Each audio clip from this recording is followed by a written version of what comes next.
orang itu cara berpikir nuruti nafsu, itu yang bahaya.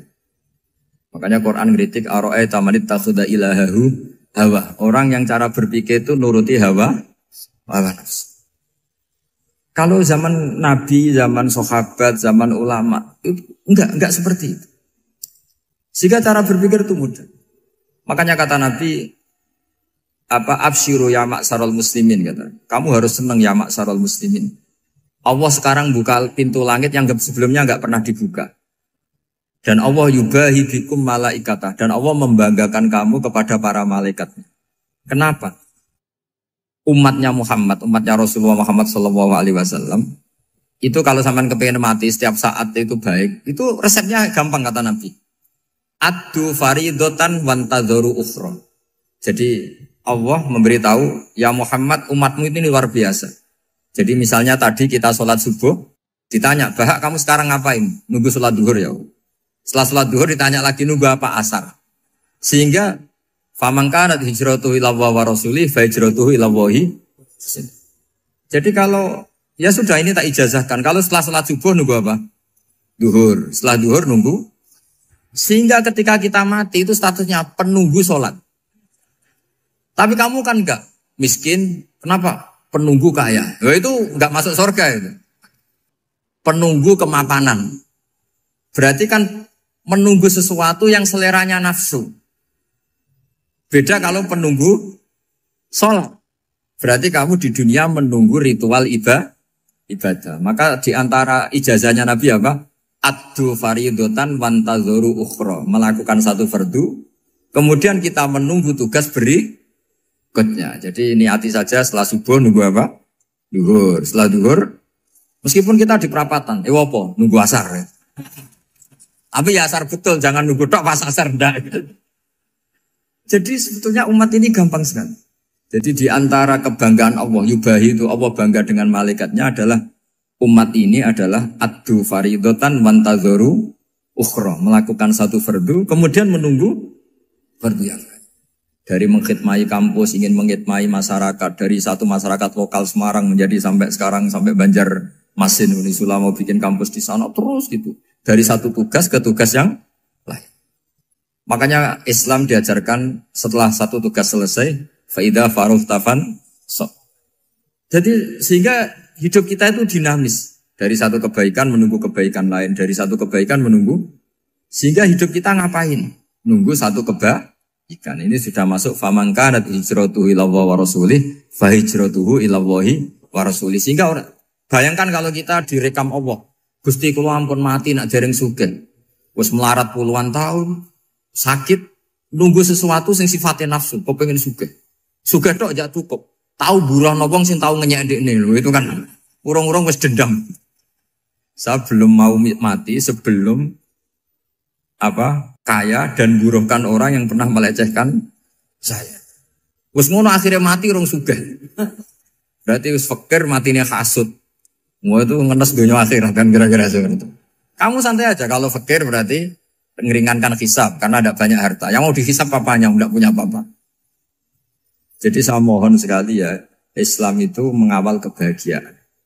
Sebab itu sampai bahagia itu menjadi perintah Islam. Qul bi fadlillah wa bi rahmati fa bidzalika falyafrahu. Karena dengan bahagia bi taat diharapkan orang Islam itu tidak bahagia atau cari kesenangan lewat jalur maksiat. Sehingga ciri utama wali apa? Ala inna awliya Allahi la khaufun alaihim walahum yahzan.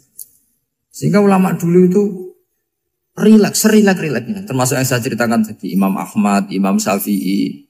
Itu melihat apa saja rileks. Ya tadi kalau disenangi orang ya barokah, punya kawan kebaikan. Nak dineng ya barokah dineng di gedingi tonggo rada utang, ngeranjuk tulung gitu. Jadi rileks saja. Masyhur itu Imam Syafi'i ngendikan waman asaa ilaika faqat atlakoka. Orang yang berbuat buruk sama kamu, hakikatnya adalah membebaskan kamu. Atlako itu apa? Membebaskan. Enak gak jadi hidup gitu? Kalau kamu kan enggak, kok gedeng aku salahku apa? Malah kamu ujub tuh, orang kok gak tahu salahnya. Kamu jadi suami, istrinya ngomel, kurang apa saya sebagai suami? Ya kurang banyak, enggak ganteng, enggak kaya, enggak ini. Malah kalau diterangkan malah parah toh. Ya sudah rileks saja. Kalau dia ngomel ya tadi, alhamdulillah dapat pahala tanpa apa? Biaya. Terus ngomel kan butuh energi, paling yang tidak kuat 3 jam. Nanti juga berhenti apa? Terus ambil nilai positifnya. Misalnya ngomel sama suaminya, bagus lah. Kalau ngomel sama tetangga malah kayak apa gitu aja udah. Jadi ulama dulu itu gampang sekali melihat hidup. Rasulullah ya gitu, melihat hidup tuh gampang saja. Ketika tanya, ya Aisyah apa ada sarapan? Tidak ada ya Rasulullah, ya sudah saya tak puasa. Jadi enteng saja. Kadang-kadang beliau ingin puasa, ya puasa sunat, ada sarapan nggak jadi puasa. Rileks. Nabi itu rileks. Kalau ngajari kebaikan juga rileks. Nah sekarang itu banyak orang yang karena mungkin kurang baca, Islam tuh kayak menjadi aturan yang bengis, yang repot, yang mengekang. Itu tidak seperti itu. Yuridu wa bikumul yusra wala yuridu bikumul usra. Allah menghendaki agama ini mudah. Sehingga ada sahabat di Imami Mu'ad itu baca Baqarah. Sahabat ini pekerja petani. Mufarokoh ditinggal. Ketika Mu'ad lapor, ya Rasulullah ini ada orang munafik. Tengah-tengah sholat mufarokoh saya ditinggal. Yang disalahin itu tidak yang ninggal tapi Mu'ad. Afattanun anta ya Mu'ad. Kami itu tukang fitnah. Masa ngimami petani pakai surat Baqarah? Jadi yang disalahkan ini imamnya. Kalau kamu jadi imam, sholatnya ya yang cepat.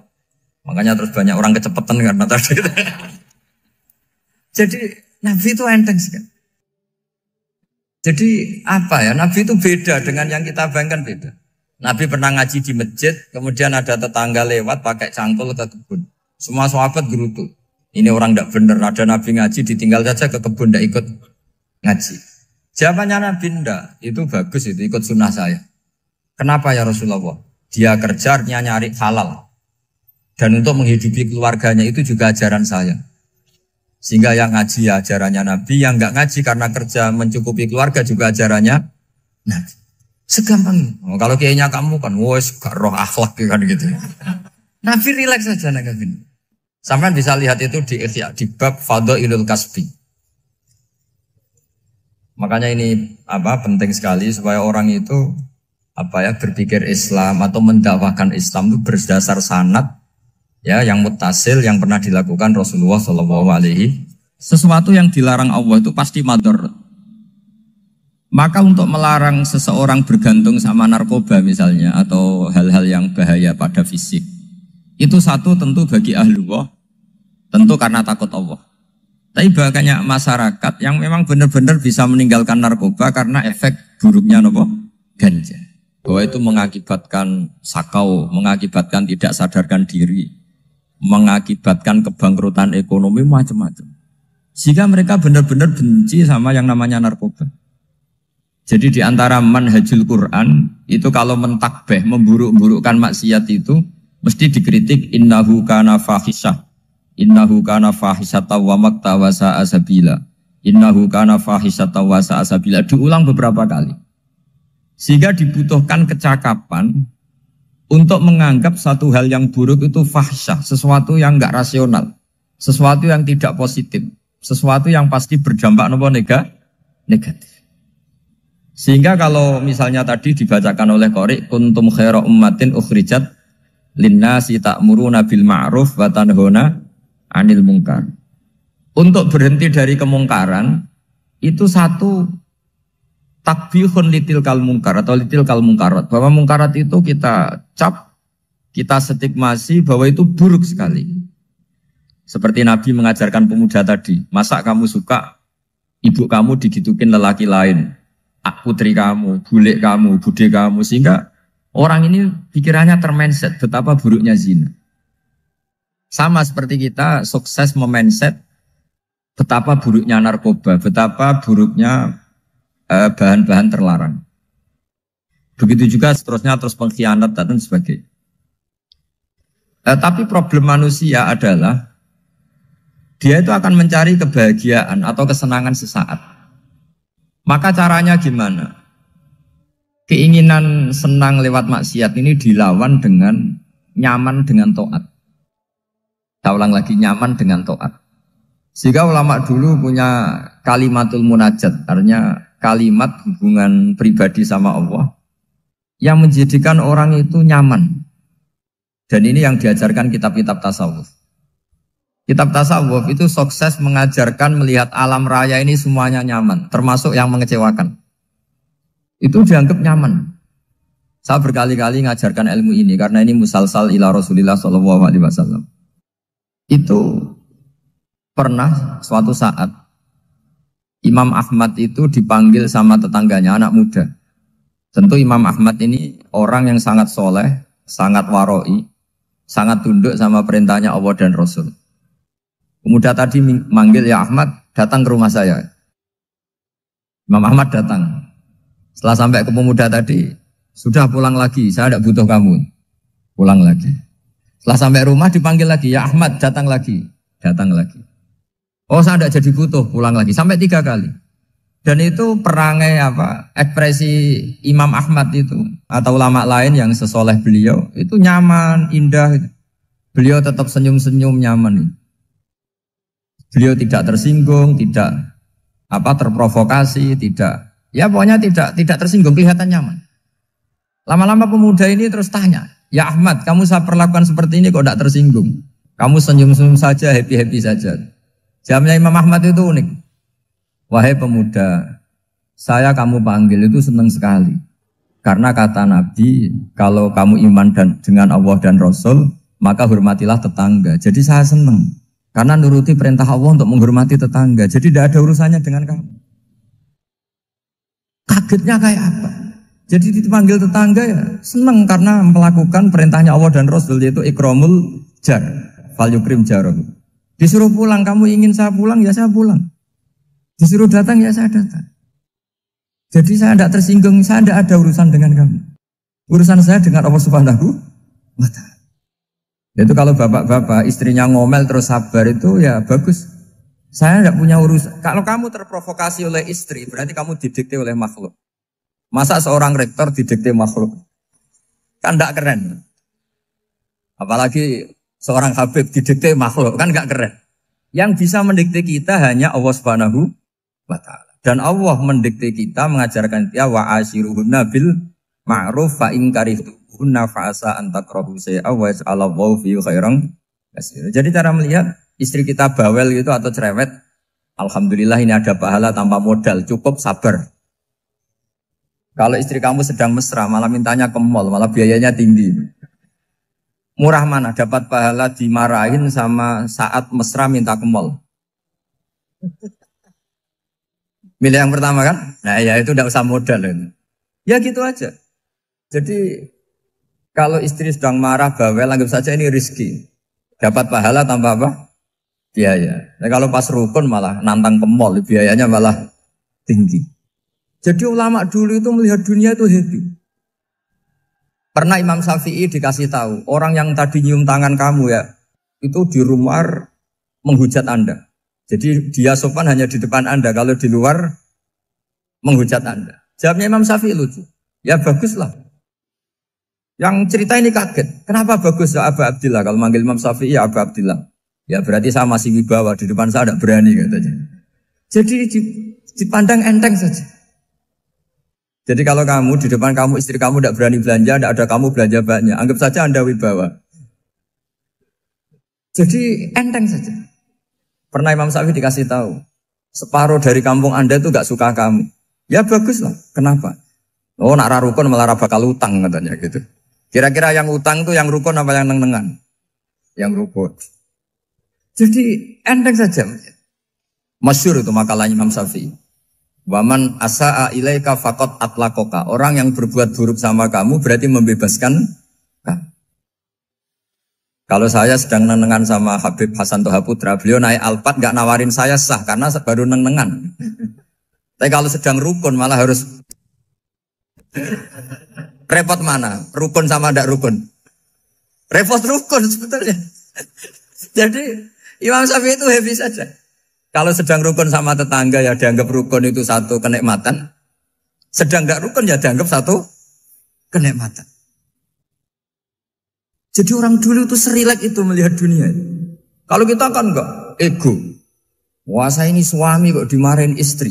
Wah ini egonya bangkit. Padahal egonya bangkit itu ada kebodohan di situ. Yaitu seorang rektor didikte seorang istri, seorang makhluk. Apalagi kalau Anda daftar wali itu tidak akan jadi wali. Ini wali kok tunduk sama makhluk. Karena didikte apa? Makhluk. Maka Imam Ahmad ketika tetangganya bully gitu ya santai saja, beliau happy. Ketika pemuda tadi eskal janggal, kenapa kamu gak tersinggung ya Ahmad? Memangnya saya harus tersinggung gimana? Kan tak panggil tidak jadi, tak panggil tidak jadi. Hei pemuda, saya ini tidak punya urusan dengan kamu. Saya nuruti kamu karena perintahnya. Saya senang melakukan perintah Allah, harus berbaik sama kamu. Sampai 3 kali. Ajarkan Muhammad atau katakan Muhammad pada umatmu. Sebaiknya atau seharusnya mereka hanya gembira dengan melihat fadlnya Allah dan rahmatnya Allah. Ini harus kita pahami mulai dari konstruksi yang paling pokok, yaitu akidah. 2 ahwal. Ahwal itu 1 perilaku sosial. 3 mutammimat, sesuatu yang tidak pokok, tapi kita butuhkan dalam mengawal hidup ini. Saya beri contoh, itu sampai maksiat, itu karena cari kesenangan. Misalnya baru penat itu, ingin seneng, ada orang yang macam-macam lah, ingin melihat maksiat, apa itu pornografi, apa nyabu, apa macam-macam. Itu sebetulnya agama punya konsep yang luar biasa, yaitu seharusnya seseorang itu gembira. Gembira dengan ketaatan. Lalu pertanyaannya caranya gembira gimana? Gembira itu mudah. Jadi misalnya kamu sujud sama Allah Subhanahu wa taala. Terus cara berpikir begini. Ini sekaligus ijazah. Cara berpikir begini. Ya Allah, ini kata Sayyidina Ali, kafani izzan an akuna laka abdan wa kafani fakhron an takuna li rabban.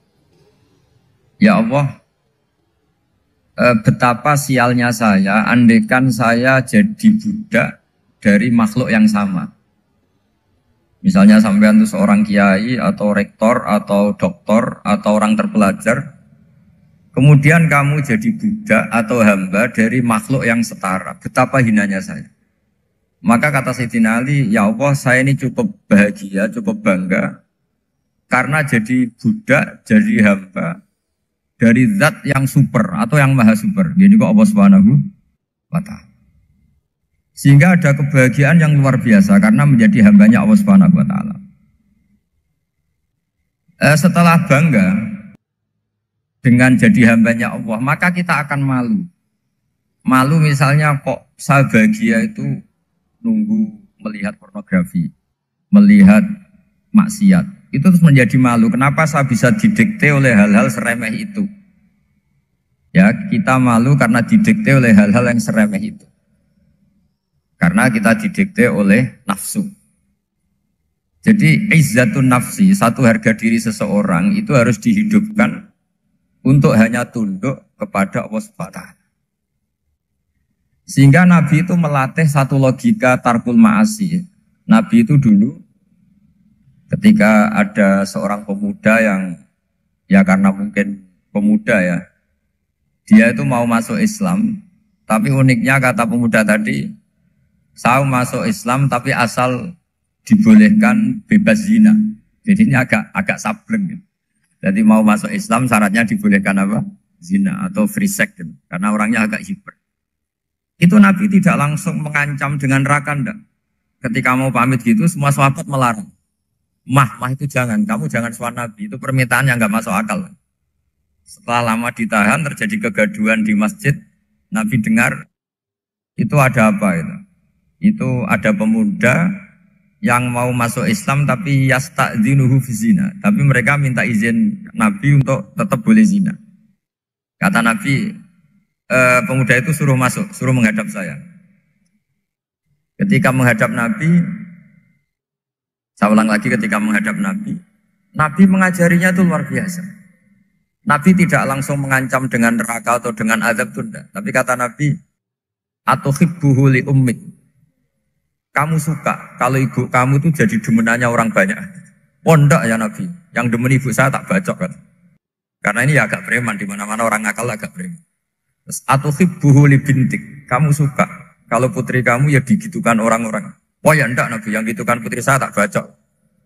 Atau hibbuhu li kholatik. Kamu suka kalau bule kamu digitukan.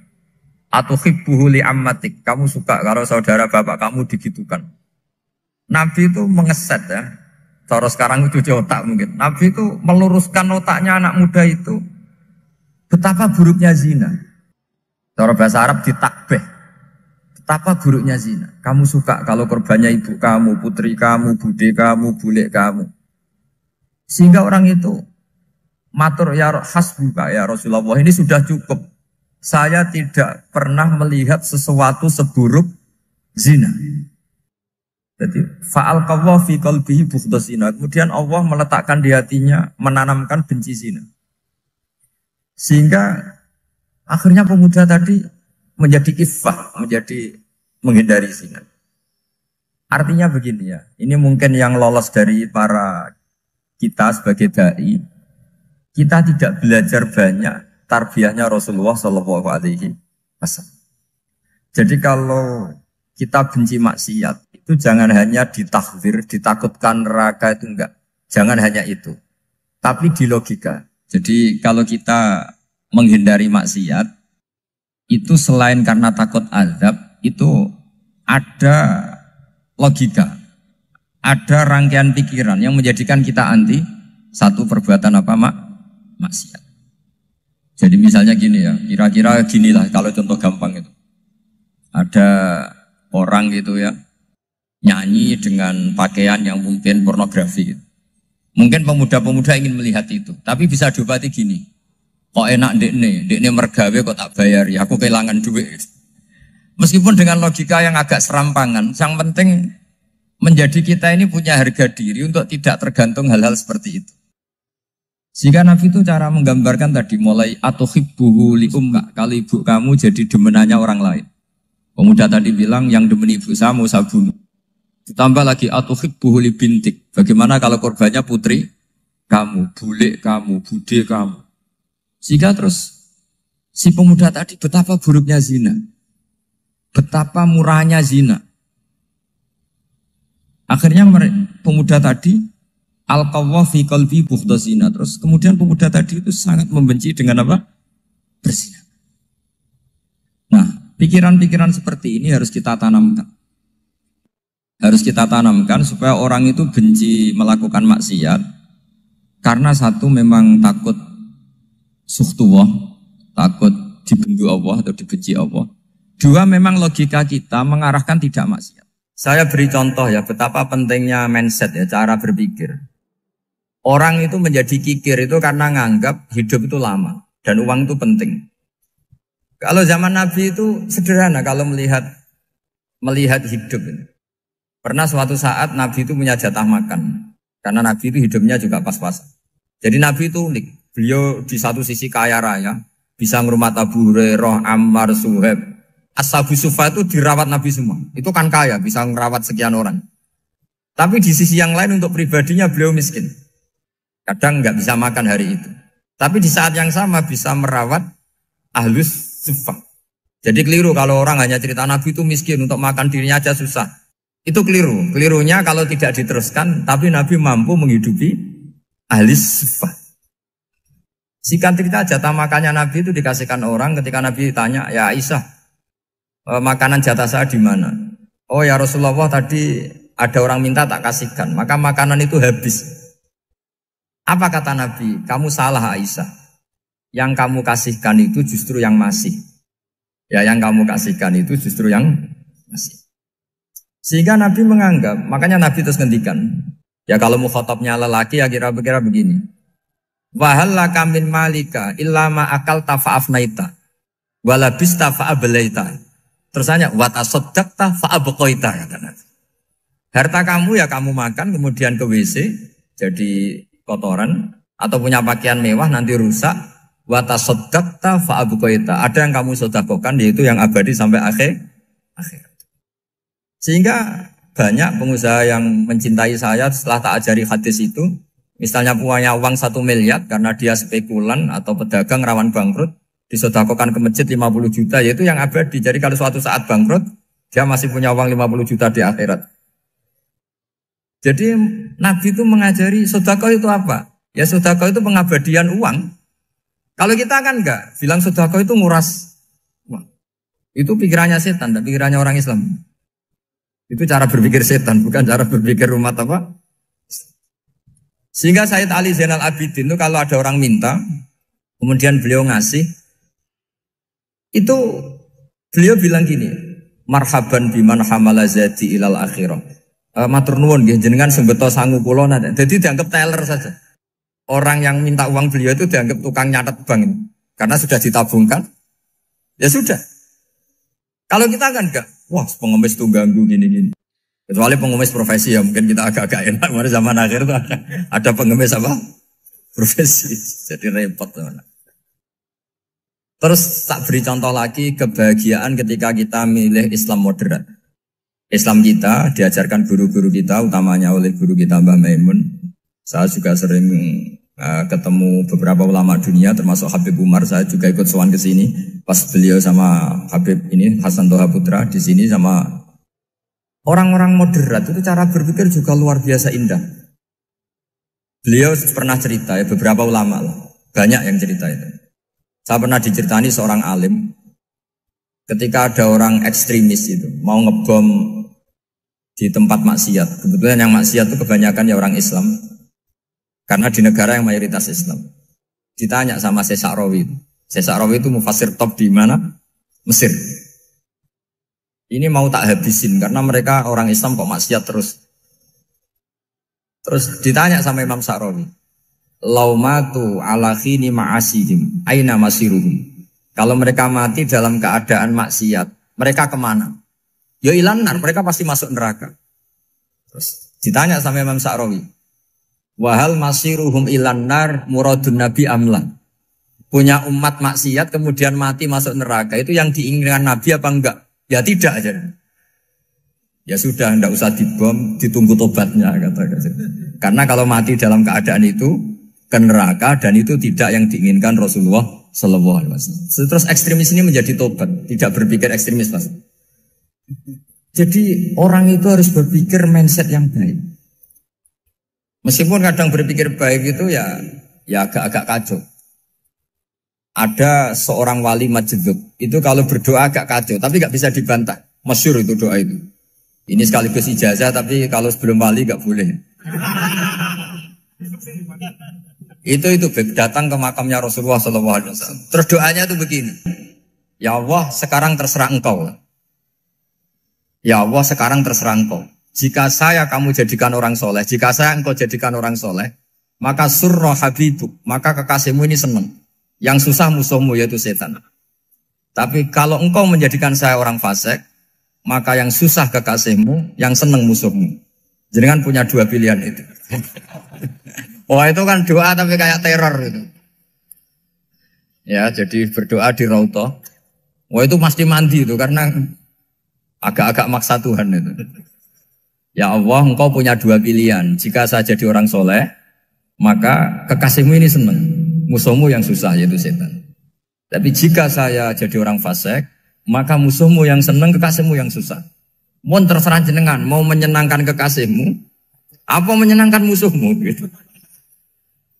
Kira-kira gimana? Kalau tertarik boleh doa itu dipraktekkan. Tapi kayaknya kalau copy paste itu gak keren, apa? Jadi dulu orang itu muamalah sama Allah dan Rasul itu rileks. Rileks itu nyaman karena ya tadi kul bi fadlillah wa bi rahmati fa bidzalika falyafrah. Sehingga Imam Izzuddin bin Abdissalam itu ngendikan innalladzina yarmunal muhsanatil ghafilat. Di antara kebaikannya ibu-ibu atau mbak-mbak ini harus berstatus ghafilat. Perempuan-perempuan pelupa. Ghafilat itu pelupa. Pelupa dari kenikmatan maksiat sehingga mereka dengan taat. Misalnya ada ibu-ibu atau mbak-mbak atau juga bapak-bapak tahajud, kemudian nyaman dengan tahajud itu. Kira-kira terbersit enggak ingin maksiat? Enggak kan, karena sudah nyaman dengan tahajud, dengan taat. Maka dibutuhkan kenyamanan dalam beribadah. Sebab itu ala bidzikrillahi tatmainnul qulub.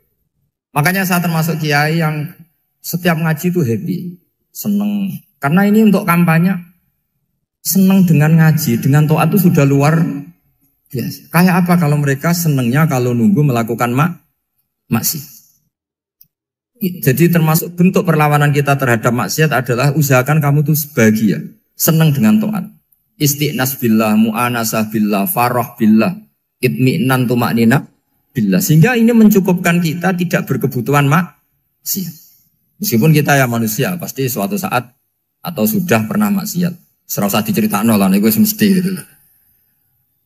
Lah orang-orang dulu itu orang yang sukses mengelola bahagia ma'allah wa billah walillah. Jika wali-wali dulu itu jadi wali itu tidak mesti karena ibadahnya banyak, itu enggak. Mereka orang yang ibadahnya itu biasa. Biasa-biasa sekali. Ulama-ulama dulu ibadahnya biasa sekali. Tapi qulubuhum ma'allah, hatinya itu ma'allah. Itu ada seorang wali itu jadi wali, Umar bin Abdul Aziz yang dikenal khamisul khulafa. Khamisul khulafa. Di luar khulafa Ar-Rasyidin 4, di antara yang soleh adalah siapa? Umar bin Abdul Aziz. Itu ketika mau meninggal, itu senangnya bukan main. Itu semuanya nangis, beliau senang. Terus tanya, kenapa kamu senang? Memangnya saya kalau mati itu kemana aja? Ila khairi madhubin ilah, ke zat terbaik. Dibang urip mbek kowe bulet atau mbek arhamur rahimin gitu. Yaitu Allah Subhanahu. Jalaluddin Ar-Rumi ketika mau meninggal itu muridnya nangis semua, beliau marah. Kamu harusnya pesta karena saya mau ketemu kekasih saya, malah kamu tangisi, goblok sekali kamu katanya. Jadi orang-orang dulu itu luar biasa. Karena tadi mereka tidak ingin ketemu Allah itu dianggap problem. Harus sesuatu yang membahagiakan. Makanya wali-wali itu kalau berdoa begini. Wa khairu ayyami yauman alqa kafih, dan jadikan hari terbaikku adalah hari ketika saya ketemu engkau ya Allah. Pernah dengar doa itu? Wa khairu ayyami yauman alqa kafih, dan hari terbaikku adalah hari saat ketemu engkau. Aman kan enggak? Sampai mati ku wedi. Saya tidak tahu wedi dosa apa wedi Israel apa wedi malaikat siapa? Mungkar Nakir. Sebenarnya tidak perlu seperti itu. Karena cara pandang Nabi itu ini bisa dipraktekkan. Kalau kamu orang baik, mati artinya apa? Ya baik. Karena husnul khotimah. Kalau kamu orang yang buruk, itu kata Nabi, anggap saja mati itu akhir dari keburukan kamu. Nah, aku urip terus, malah maksiat terus. Maka Nabi itu kalau ngajari kita berdoa gini, Allah maj'alil hayata ziyadatan li fi kulli khairin wal mauta rohatan li min kulli syarri. Ya Allah, kalau saya hidup, ya anggap saja ziyadah fi kulli khairin, berpotensi nambahi kebaikan. Kalau saya mati, anggap saja ini akhir dari segala keburukan. Maka saya berkali-kali, banyak tradisi ulama-ulama NU, ulama-ulama pesantren, ya ada hanya NU, pokoknya ulama-ulama alim. Itu kalau ada orang mati, orang nakal gitu mati, ini saya gitu. Itu hadirin mesti gak terima. Wapi enang itu wong wakal. Tapi dipaksa sama kiainya, saya gitu. Lama-lama dipaksa. Saya gitu. Padahal yang hatinya kiai, wis ra iso maksiat meneh, wis saya gitu. Karena dengan mati berarti saya sudah tidak bisa maksiat lagi. Jadi Nabi melihat hidup dan mati itu segampang itu. Kalau al-hayata ziyadatan li fi kulli khairin wal mauta rohatan li min kulli syarr. Coba kita ke depan itu kan ada potensi zina, potensi korupsi, potensi maksiat. Yang bisa menghentikan potensi itu apa coba? Mati ya, udah pinter ya. Sudah maju berarti. Berani mati. Berani. Tapi jangan di sini ngel-ngelo panitia. Artinya yang selama ini kita risau dengan kematian, dengan apa? Nabi ngajari kita tadi. Allah maj'alil hayata ziyadatan li fi kulli khairin wal mauta rohatan li min kulli syarr. Ya Allah, jadikan hidup ini sebagai bekal menambah kebaikan, dan suatu saat kalau saya mati, semoga itu akhir dari segala keburukan. Jadi artinya Nabi itu ngajari kita itu positif terus. Sama seperti ulamanya tadi. Nak lagi rukun mbek tonggo ya sanggep ae kanca keapian. Nak nenengan ben ra utang ngoten. Dadi pokoknya penak terus itu. Nak bojo lagi ngamuk alhamdulillah gak ngajak blonjo. Nak pas rukun ya alhamdulillah kok lagi rukun. Jadi gampang semua. Makanya ada seorang alim itu ngendikan begini, ada yang tanya. Saya tuh dulu ketika kaya, teman saya sering main ke saya. Setelah saya miskin gak ada teman-teman yang ke saya. Dikira si Habib ini kebetulan orangnya Habib itu mendukung keluhan dia. Ternyata enggak. Si orang alim itu bilang gini, malah bagus toh gitu. Kowe wis melarat buruhe wong. Ya sudah kamu miskin buruhnya orang lain. Misalnya tukang manol di pasar atau tukang becak. Kemudian teman-teman kamu datang, malah kamu malu tuh jadi tontonan. Bagus kalau mereka lupa, pas kamu miskin tidak ada yang lihat katanya. Jadi apa ya, dianggap enteng saja gitu. Akhirnya orang ini nggak jadi ngeluh. Selama ini kan kita ngeluh ya, ketika miskin teman-teman nggak datang. Coba kalau mereka datang pas kamu buruh bikin botol di orang lain. Mantan bos buruh, malu gak? Milih datang kepada? Nggak lah, sudah bener itu. Jadi ulama dulu itu makanya sering baca biar tahu solusi hidup. Jadi ulama dulu itu gampang sekali melihat kehidupan itu. Gampang sekali, indah, gampang. Kebahagiaan ini pula yang harus kita latih dalam melakukan ketaatan. Tapi memang obsesi saya terbesar atau cita-cita saya terbesar memang setiap ngaji saya ingin orang mukmin semuanya itu bahagia. Dengan bahagia itu mereka tidak neko-neko ingin mencari kebahagiaan lewat jalur apa maksiat. Sehingga dalam konstitusi ulama yang ditulis di kitab-kitab usul fikih, dan itu kitab yang saya kaji, selalu saya kaji, itu membela-bela sesuatu yang mubah itu sampai luar biasa. Karena melihat mubah itu, misalnya Anda tidur itu berstatus mubah. Anda bermain catur berstatus mubah. Anda rileks sama teman jagongan semalam dengan teman rektor atau dosen atau yayasan itu, melihatnya bukan mubah, tapi tarkul maksiyah. Misalnya saya semalaman asik musamarah itu jagongan malam sama Habib Toha Al-Munawwar. Itu awang hitungnya bukan, wah ini jagongan ngalor ngidul tidak penting tuh enggak. Malam itu bahak tidak ke dugem, tidak ke tempat maksiat. Sehingga ada ulama yang mengatakan mubah itu enggak ada. Saya ulang lagi, mubah itu enggak ada. Kan umumnya ulama bagikan wajib, ya kan, haram gitu. Terus diantaranya mubah, sunat, makruh. Ada ulama yang mengatakan mubah itu enggak ada. Kenapa? Logikanya begini, itsma min mubahin illa wa yatahaqqaqu bihi tarku haramimma. Karena tidak ada mubah yang Anda lakukan kecuali saat itu pasti ditinggalkannya sebuah keharaman. Misalnya Anda sedang jagungan sama istri di luar, di rumah, asik di rumah semalaman. Mungkin bahas hal-hal yang ringan. Mungkin melihat sinetron atau apa yang ringan. Tapi di situ terjadi Anda meninggalkan ke tempat-tempat maksiat. Sekarang ninggal maksiat itu wajib apa mubah? Wajib. Padahal Anda sedang melakukanmu. Nah itu dicatat oleh Allah itu tarkul haram, meninggalkan keharam. Jika masyhur dalam cerita wali-wali itu, Abu Yazid yang seperti itu ibadahnya pernah tanya, ya Allah lalu yang makomnya orang seperti saya siapa? Karena beliau semalaman ibadah terus. Sama Allah dijawab, ya yang tidur di pinggir kamu itu. Abu Yazid, loh kok bisa ya Allah? Dia kan tidur terus. Ya kan dia tidur berarti meninggalkan keharaman. Ngomong sing potongan tukang maksiat itu apik turu apik melek kira-kira. Apik turu. Timbang sama nak melek pola wis turu ae kira-kira gitu. Jadi gak usah dipaksa tahajud, dipaksa qiyamul lail itu. Iya kalau qiyamul lail. Kalau dapat informasi, ke sini ikut saya terus katut kan repot.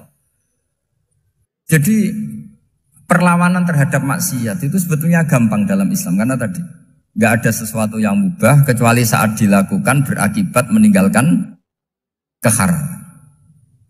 Mudah sekali. Jika banyak orang jadi wali itu karena melakukan mubah. Itu ada orang jadi wali itu karena sering makan. Ya makan-makan biasa itu. Karena ketika makan, ya Allah, betapa doifnya saya. Katanya saya presiden, katanya saya rektor, saya kiai. Ternyata kalau nggak makan tuh lemes. Apa hebatnya makhluk yang bergantung makhluk yang lain, yaitu makanan. Nah karena seperti itu terus dia al-laja-ilallah, terus dia sungkeman ning Allah. Betapa lemahnya saya. Sebab itu ketika Quran mengkritik dan dengan tanda kutip kemungkinan Tuhannya Isa bin Maryam, itu ngeritiknya sederhana Quran itu.